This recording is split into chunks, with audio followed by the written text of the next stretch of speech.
going to present my research today for Education 552 on peer mentors in the classroom. Today, more than ever, students who are identified with disabilities are receiving instruction in the inclusive classroom. There are many benefits on including students with moderate to severe disabilities in the inclusion classroom, such as building friendships, more opportunities for collaboration and social interactions, as well as better access to the general curriculum, whereas prior, these students were pulled into a separate classroom or they were not involved in the general education classroom at all. Most students who are identified with moderate to severe disability do rely on the service of a one-to-one paraprofessional who are with them for the majority of the day. Now, they're very beneficial when working on classroom assignments. However, sometimes students create an over-reliance and need this adult, and they also decrease independence for their daily activities. The one-on-one paraprofessional can also act as a social barrier in the classroom or outside of the classroom.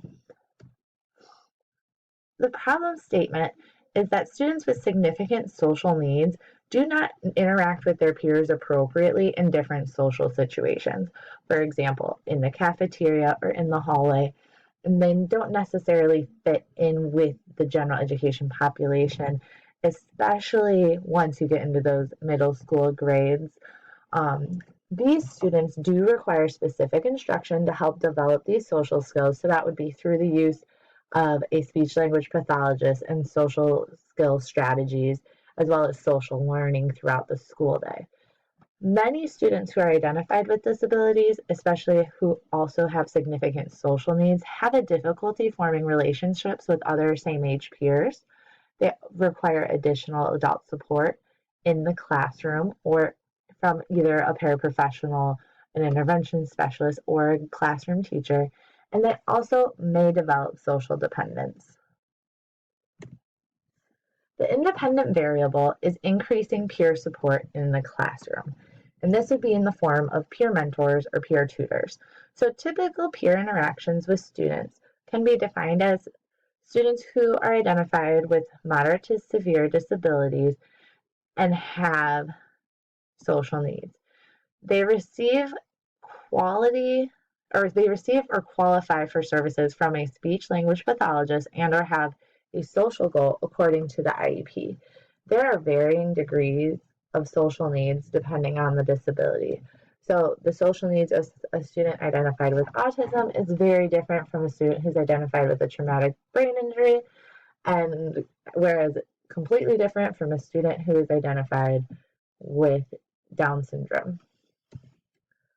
The dependent variable is student participation. So student communication and interactions between same-age peers, teachers, and other school personnel, social situations that may take place can be defined in the hallway, cafeteria, and other areas within a typical school building, as well as different classroom situations that may arise, which would include any interaction that occurs within an instructional period. When reviewing the literature, providing students with peer tutors or mentors helps those students foster a natural relationship and interaction. It is very difficult to force these relationships and interactions among students. They have to be voluntary. It also reduces the need of adult supports in the classroom and has a positive impact on all students. So not only the student who is identified with a disability there's a positive impact there, but also the student who is acting as the peer tutor or mentor has a positive impact on them. These peer interactions or friendships are needed for proper social development in adolescence. So students who are identified with moderate to significant disabilities have fewer opportunities to interact with same-age peers. So by providing them with a peer tutor or mentor, you increase these interactions and you increase the opportunities that they can have a typical interaction with a peer. Sometimes students who are identified with these disabilities are excluded from classroom activities, even if it's not intentional. Sometimes teachers may find it easier to say, hey, let's go in the hallway and work on this. It might not even be intentional. However, they are excluded from activities just based on their functioning ability. When asking a group of typical peers, 60% of those peers said they would interact with a student who has a disability. They would talk to them in the hallway, they would sit with them at lunch, they would be their partner in the classroom. However, this decreases to 36% when asked if they would invite the student with a disability to an outside activity that's not involving school, such as a birthday party or a dance or something along those lines. They're less likely to invite them to those activities. And then it's also challenging for these students to maintain friendships with students who are identified with a disability. Many view them as helpers for these students, so providing that peer mentor gives them the basis of a relationship, and then they both can work on forming those relationships to a deeper level. These students also, many of them may require the assistance of a one-to-one paraprofessional. As stated before, it limits the opportunities for students to have natural peer interactions because there's always going to be an adult present. Even though the student receives the needed support that they may need in the classroom, you may see over time an over-reliance on that adult. Maybe they'll ask them to carry their books, or they'll have them go sharpen their pencil when they are very capable of doing that on their own. And then you'll also notice that they may interact with their peers and teachers less frequently. So teachers may talk with that aide rather than telling the directions to the student. Many situations like that may arise when using that adult support. And sometimes these students may be alienated.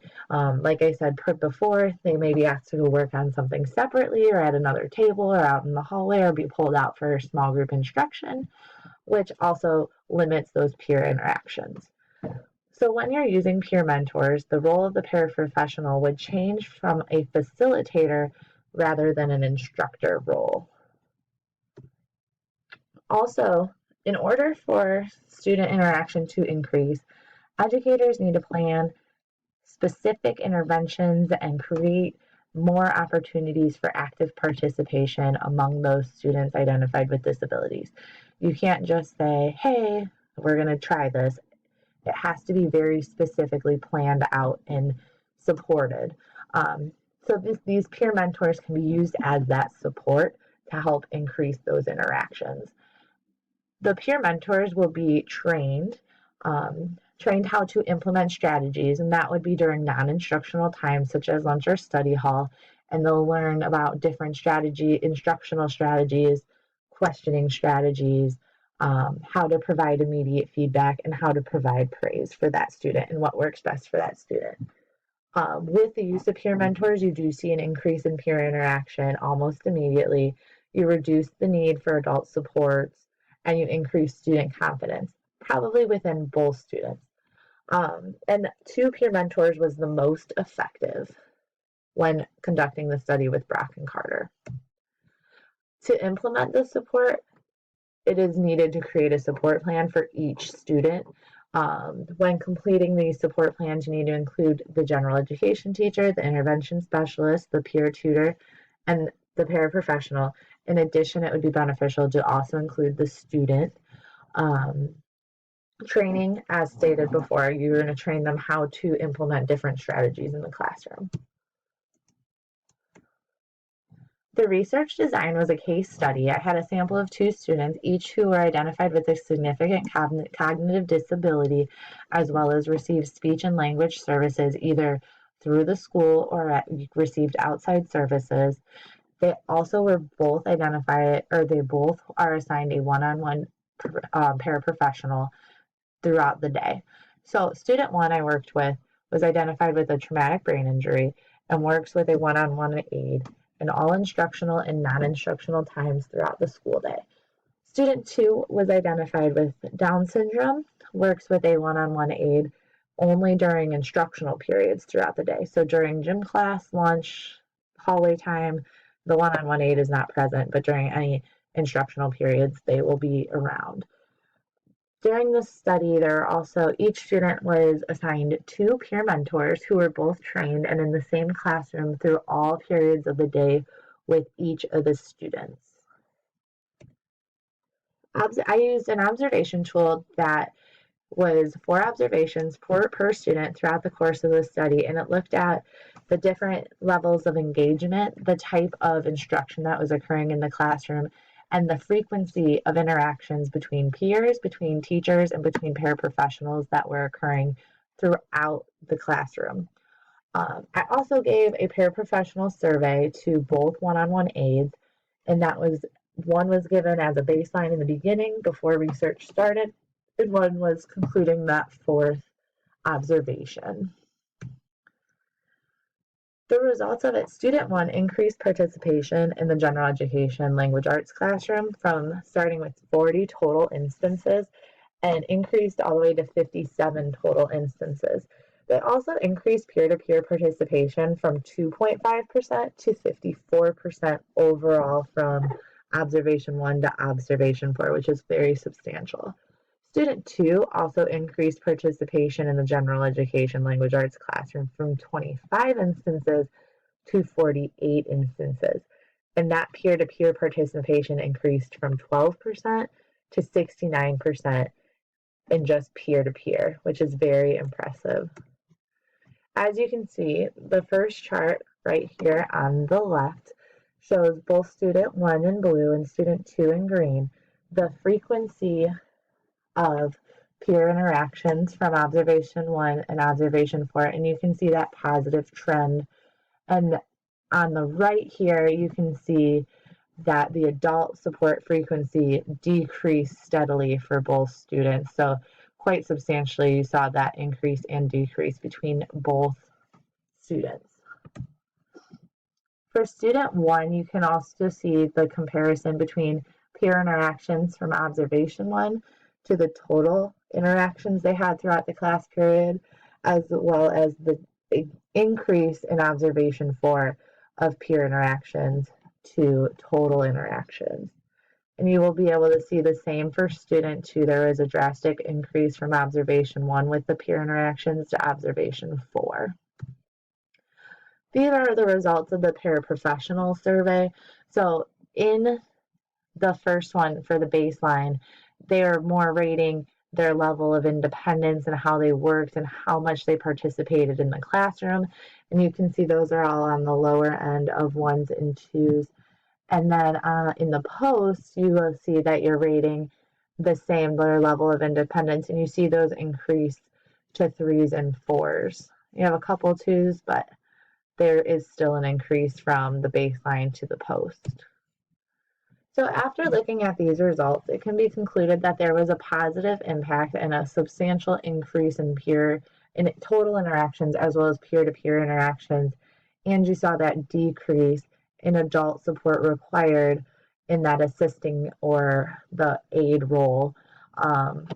However, there were some limitations, including the small sample size of students. In the future, it would be beneficial to recreate the study on a larger scale using a much larger sample size. And there was also some time constraints with the research period. I would increase the length of time, possibly to a full school year, to see the difference, maybe even more than that, as well as there were some student absences from both the student who was being observed as well as the peer mentors. So there was some days where it was more difficult because there were less students being able to participate in the study. In conclusion, I believe that peer mentors would benefit students, and the data shows that peer mentors would benefit students with moderate to severe disabilities in the inclusion classroom. It helps students improve frequency in peer interactions, and it reduces the reliance of adult supports. If this research were to be replicated, I would not only focus on the students with disabilities, but also focus on students who are acting as peer mentors. I feel like you would see a difference in their grades and an improved view of students with disabilities. And I would also look at the effectiveness of different strategies used and different plans that would be used to determine the effectiveness of that. Thank you. That is all.